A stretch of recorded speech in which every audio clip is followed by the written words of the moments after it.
ओडिशार बालेश्वर जिलार रेमुणा ग्रामर अवस्थित क्षीरचोरा गोपीनाथ मंदिर एक प्राचीन और पवित्र हिंदू तीर्थक्षेत्र जहाँ भगवान श्रीकृष्ण गोपीनाथ रूप को उद्दिष्ट करिथाए। एही मंदिर नामर थिबा क्षीरचोरा शब्दटी अत्यंत आश्चर्यजनक एवं आध्यात्मिक गाथा सहित जड़ित। यह एकमात्र एभली मंदिर जेउठी भगवान कृष्ण स्वयं गोपींक पई क्षीरी चोरी करथिले। 1400 शताब्दी दिगरे वैष्णव सन्त माधवेन्द्र पुरी जोटी गोवर्धन पहाड़ निकटरे गोपाल मंदिर निर्माण करी ताहा महाप्रसाद देवा पई क्षीरी आनिबा चिंता करथिले। से क्षीरी चाहिथिले किंतु मनरे रखिथिले, तांको क्षीरी मागिबा योग्य लागि नथिला। एहा देखि भगवान गोपीनाथ तांको पई मंदिर भितरकू एक पात्ररे थिबा क्षीरी चोरी करथिले। स्वप्न माध्यमरे माधवेन्द्र पुरी को सूचित करथिले।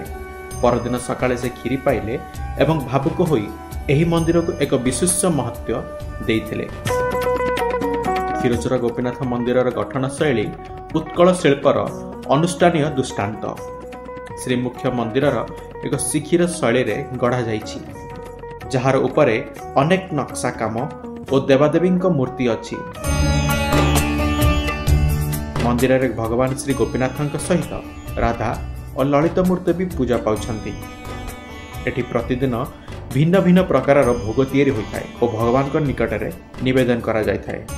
एहा मध्यरे क्षीर एक विशेष भावे प्रसिद्ध एवं गाढ़ा चीनी गोला और केसर द्वारा प्रस्तुत होइथाय।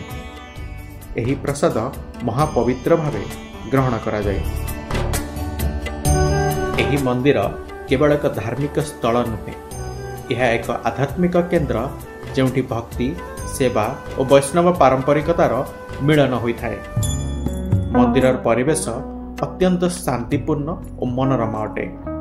जन्माष्टमी, दोल पूर्णिमा और कार्तिक पूर्णिमा भली बड़ धार्मिक उत्सव एठी उत्साह सहित पालन करा जाय।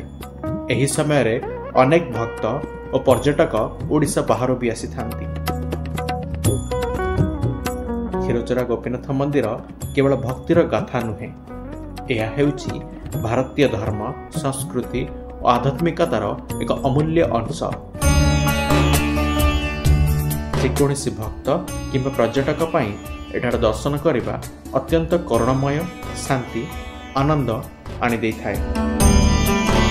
यदि आपण केबे बालेश्वर आसुचंती तेबे एही पवित्र मंदिर दर्शन करने को निश्चिंत जिबे। Bureau report, New Times Odisha.